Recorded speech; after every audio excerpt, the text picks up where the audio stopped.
Hey guys, welcome to our YouTube channel ఎకో చంకీ. So ఇవాళ రెసిపీ వచ్చేసి చేపల కూర అనమాట. ఇది మా అత్తమ్మ స్పెషల్ చేపల కూర. కావాల్సిన ఇంగ్రీడియంట్స్ ఏంటో చూసేద్దాం. ముందుగా ఫ్రై చేసి పెట్టుకున్న ఆనియన్స్ ఇంకా మిర్చిని ఒక మిక్సింగ్ జార్లో తీసుకొని ఇక్కడ చూపిస్తున్న ఇంగ్రీడియంట్స్ అన్ని అందులోకి యాడ్ చేసి మిక్సీ తీసి పక్కన పెట్టుకోండి. చేపల కూర అన్నా కాబట్టి నేను చింతపండు వాడట్లేదు, ఓన్లీ టొమాటోస్ మాత్రమే తీసుకుంటున్నాను. బాయిల్ చేసి దట్టి స్మాష్ చేసి ఆ ప్యూరిన్ మాత్రమే మనం ఇక్కడ వాడుతున్నామండి. ముందుగా ఉప్పు, కారం, పసుపు ముక్కలకు బాగా పట్టించి పక్కన పెట్టుకోవాలండి. ఒక హాఫ్ అన్ అవర్ పక్కన పెట్టుకుంటే చాలు, కానీ ముక్కకి మాత్రం మంచిగా పట్టాలి ఉప్పు, కారం అనేది.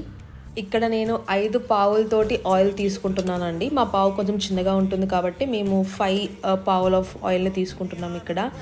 సో నాన్ వెజ్కి ఎంత ఆయిల్ ఎక్కువ వేస్తే కూర అంత రుచిగా వస్తుంది. కాగిన నూనెలో ఆనియన్స్, ఒక 5 పచ్చిమిర్చీలు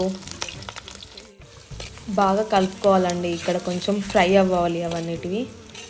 ఆనియన్స్ కొంచెం ఫ్రై అయ్యాక మనం ప్రిపేర్ చేసి పెట్టుకున్న పేస్ట్ ఉంటుంది కదా, ఆనియన్ పేస్ట్, అది ఇప్పుడు యాడ్ చేయాలండి.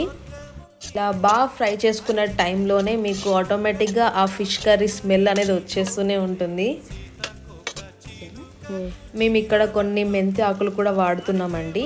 ఇది ఆప్షనల్, మీకు కావాలి అని అంటే మీరు యాడ్ చేసుకోవచ్చు. బట్ గుర్తుపెట్టుకోండి, మెంతి అనేది చాలా చేదుగా ఉంటుంది కాబట్టి కొంచెం వేసుకుంటే సరిపోతుంది. ఇక్కడ మీరు చూపిస్తున్నారు కదా, అంత వేసుకుంటే కరెక్ట్గా సెట్ అవుతుందండి. అన్నిటినీ బాగా ఫ్రై చేసుకోవాలండి ఆయిల్లో, మొత్తం దగ్గర కలుపుతూ ఉండాలి. ఇప్పుడు మనము ఫిష్ పీసెస్ని యాడ్ చేసుకుందాం.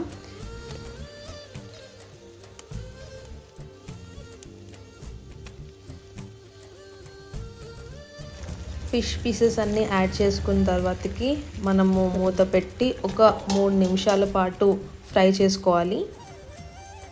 3 నిమిషాల పాటు ఉడికిన తర్వాత ఒకసారి మూత తీసి ఓపెన్ చేస్తే మీకు వాటర్ అనేది వస్తూ ఉంటుంది ఫిష్ లోపల. సో ఇలాంటి టైంలో మీరు గరిట అనేది అసలు పెట్టనే కూడదు.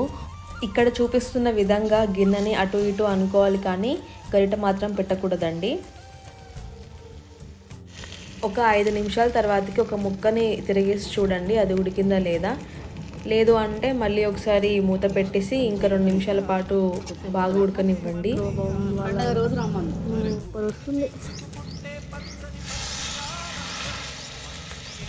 సో చూసారు కదండి, ఆయిల్ అనేది పైన తేలుతుంది. సో ఇప్పుడు మనం ముక్కలన్నీ ఇంకొక సైడ్ తిప్పేసుకుందాము. ఇప్పుడే మంచిగా అంటుకున్నాను. ఇంకా సూపా ముక్కలు లావు పోసి ఏం అడగంట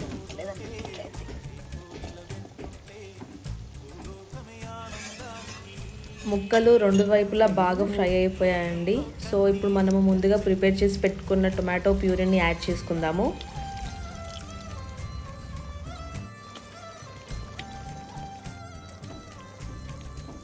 రుచికి సరిపడా కొంచెం సాల్ట్ కూడా మీరు యాడ్ చేయండి ఈ టైంలో. ఇక్కడ చూసినట్టయితే ఆయిల్ అనేది బాగా పైకి తేలింది కాబట్టి కూర అనేది ఆల్మోస్ట్ కంప్లీట్ అయిపోయింది. సో మనము కొత్తిమీర లీవ్స్ని ఇక్కడ యాడ్ చేసేసుకుందాం. చివరిగా గరం మసాలా ఇంకా కరివేపాకును వేసుకొని కూరని దింపేద్దాం.